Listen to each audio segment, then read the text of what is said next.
All right, welcome back. I'm Dave, and this is Save America, Vote Tulsi Gabbard, where most of the time we talk Tulsi.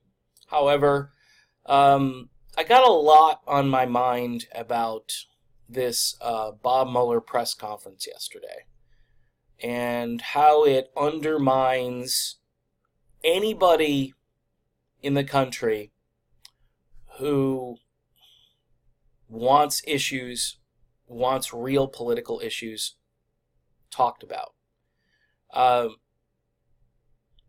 Tulsi Gabbard has all these ideas. Bernie Sanders to a lesser degree. By the way, Bernie Sanders yesterday pretty much came out and supported the idea of looking into impeachment. So Bernie's made a political calculation. Tulsi, I'm wondering if Tulsi Gabbard is going to do the same thing. If I were betting, I would say that they're going to go forward with it. And there are people on the right that are doing this. Go ahead. Go for it. The reason is that at some point, and I alluded to this yesterday when I did the live stream, that at a certain point, you're really going to energize Donald Trump's base of support, if you haven't already. And you're doing it at a time as we get closer to 2020 where it's really going to work against you. You're not out. So you're basically saying to the American public, we really don't have any great ideas. We don't have any great ideas. So what we're going to do is talk trash and conspiracies. And Mueller, who gets up there and basically says something like, and I'm paraphrasing, well, we couldn't prove that he wasn't guilty.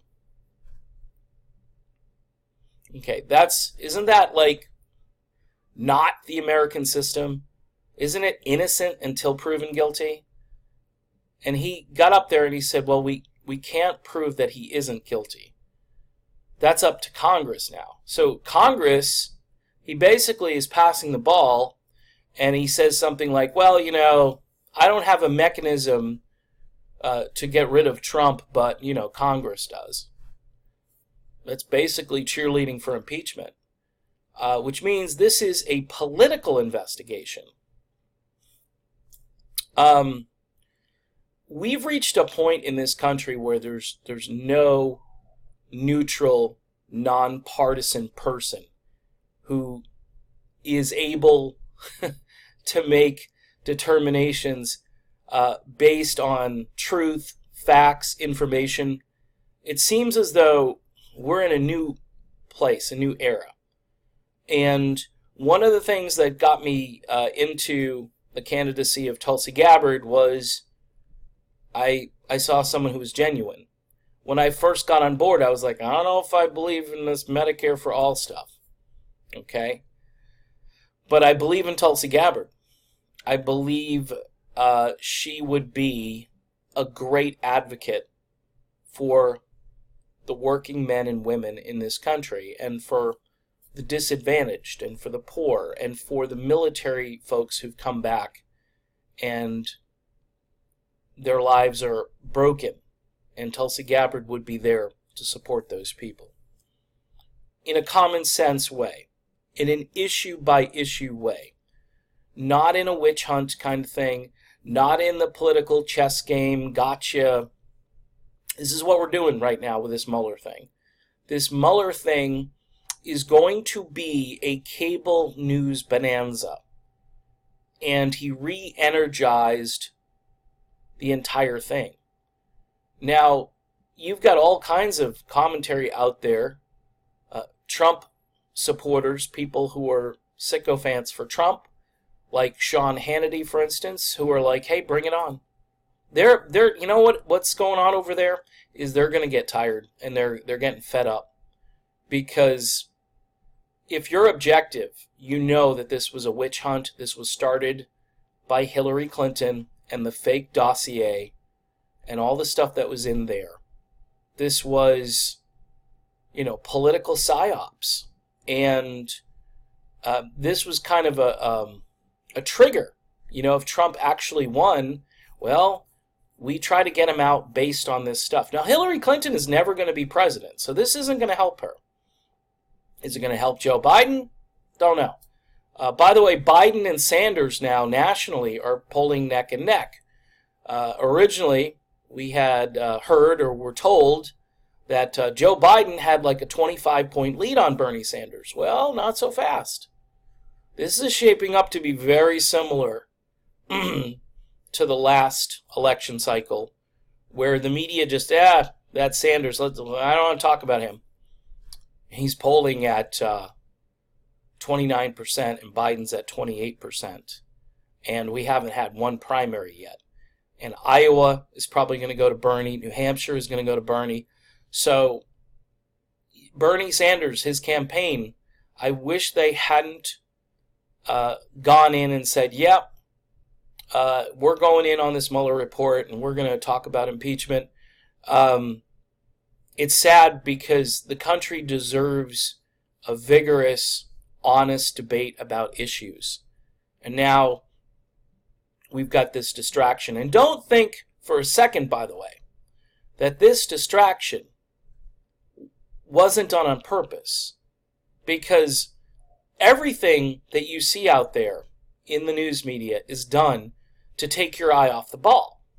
Now, if you're truly wanting change in this country and you've got candidates running all over the place, and one of those candidates is out there like Bernie Sanders, and they have big ideas, you're going to be less likely to hear that or follow that because of all the other noise that's in the media right now. And it's by design.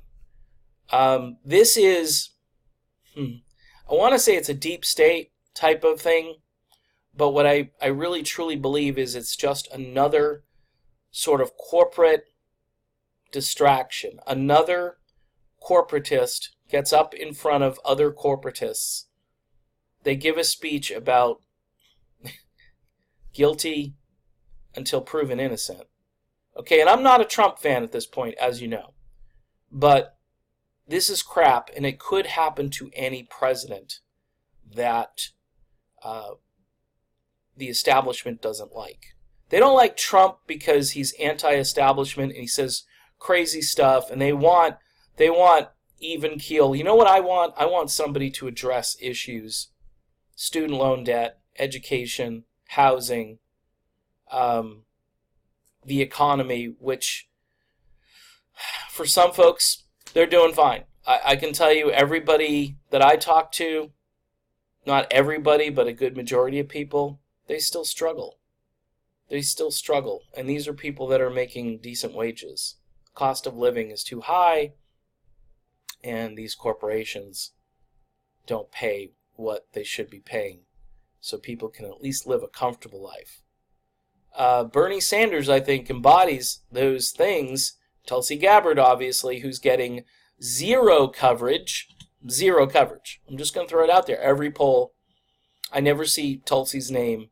And I'm wondering about this third debate now where, again, the DNC's got these crazy requirements. I think now we're looking at, from what I remember, 150,000 unique donations by the third debate. And 2% polling or something like that.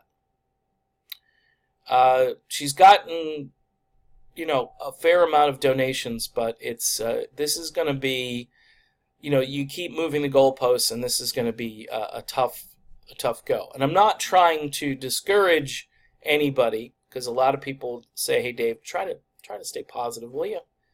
And I'm trying, but it's like we're working in two different universes. I'm working in the universe where I hear issues from Bernie and Tulsi.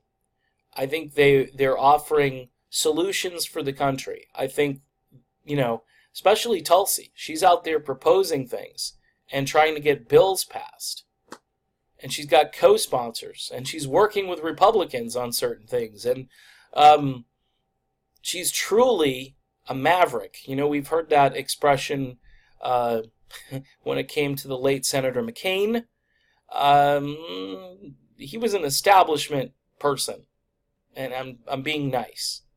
Tulsi Gabbard is a maverick. She's somebody who can fuse different political belief systems and come through it and earn your respect. That's different. We haven't seen this. But we're not seeing enough of it. That's the problem, because the media, they're focused on Joe Biden, and now they're going to be focused on turning up the volume on the witch hunt. And I'm sorry, this isn't good for the country. Even if you're just a Trump hater and this is the greatest day of your life to hear that Mueller is out there advocating for impeachment, do you really think it's good to drag the country through an impeachment? And then, by the way, what's your end result if this were to actually work? You get Mike Pence. By the way, you get a Mike Pence that would have all of the Trump supporters, because they just would. They would go over to Pence no matter what. Pence would have to say that he's an alien from outer space or something. I don't know what Pence could do to turn off the Trump base if Trump got removed. You'd get all of the never-Trumpers, because they like Pence. They're okay with Pence because Pence is an insider. He's a Beltway boy. And people, again, you've got to think what this would lead to. If you're a Democrat, I think it would lead to a disaster for you in 2020. An absolute disaster. That's if you're a garden variety corporate Democrat. Some of those in the Bernie-crat, Tulsi-crat vein of political beliefs, and you have that system and you espouse those issues, you might survive, or you might actually win if you're a newbie on the scene. But man, I think this would be a political bloodbath for Democrats. If they're running, what are they running on in 2020? They're running on impeachment. That's what they're running on. And then say the Senate somehow convicted Donald Trump, and that was it for him. And you'd have Mike Pence taking over. What are you going to do? Go after Pence? Co-conspirator Mike Pence? People are not. They're already tired. They're already exhausted. So, and then you're going to get Nancy Pelosi if you get rid of Pence. People, this system, the whole two-party paradigm, the whole political theater, it's a game. It's not actually meant for us to play. The media is dictating what we see, what we hear, how much of what we see and hear, and so forth. This is why, anybody in their right mind, if Joe Rogan can have Tulsi Gabbard on his show, and millions of people watch those videos, millions, okay, and Joe Rogan, I think, is one of the most important independent journalists out there, because I call him a journalist or show host, however you want to. But he has these conversations that are meaningful and interesting and nonpartisan. That's important. And Tulsi's my girl. That's what he said. He's voting for Tulsi Gabbard. He doesn't care. He doesn't care what the others and the so-called, independent media say or think about him. He's doing what he believes is right and good for him. And he gave Tulsi a huge platform. And every poll you see, though, Tulsi Gabbard's not even registering. She's not even registering. She's probably down around 1%. But they typically stop. Beto O'Rourke right now is polling at 2%. 2! And I think Tulsi is at least tied with Beto, if not beating him, because her message is real. What she said about Memorial Day, that resonates with veterans. It resonates with people on the left and the right, the people who are sick and tired of our money just being funneled right into the war machine. So, we've got Robert Mueller, and we've got more crap. And you have to wade through the crap just to hear about issues. I'd like to say I'm done wading through the crap, but it's everywhere. Twitter, Facebook, television, even your local newscast. Yeah, indie journalism. You know what we need? We need an indie news channel that just talks issues a little bit like RT. Maybe, I don't know, maybe from more of a progressive or independent angle. Truth Teller Network, something. I just don't know. We're living in weird times. I mean, we've got all this access all over the place with all of these gadgets, and yet we can't get legitimate news. It's really discouraging. So, yeah, we just soldier on, though. We keep going, and we hope that Americans will listen to people talking about issues that actually affect them. But my fear is that we're entering a new phase where these networks are rubbing their hands together. They're just so gleeful that Mueller did this, and it's bad news for everybody. It really is. Go up against Donald Trump and use issues to defeat Donald Trump. It's possible. You could have gone after all kinds of real corruption. The fact that they didn't shows that either there's not enough there, or I don't know, they just want to succeed using a political hoax because they can do this to anybody in the future. That's really scary. Like I said yesterday, it's just scary. So, I'm done with this. Make sure you send messages to both Bernie and Tulsi. Tulsi hasn't weighed in on this yet, and I'm really interested to see what her opinion is on what Mueller said yesterday. Bernie has, and Bernie has done one of these. And, okay, I don't know. I don't know how you beat Trump and his gang next year if Trump survives another, because, again, he's going to be looked at as the underdog, and he's going to garner sympathy and support from people who are probably apolitical, who probably just see this as, why don't you leave this guy alone? Why don't you leave him alone? And even figures like Trump, people that you would think, oh, he's just so reprehensible.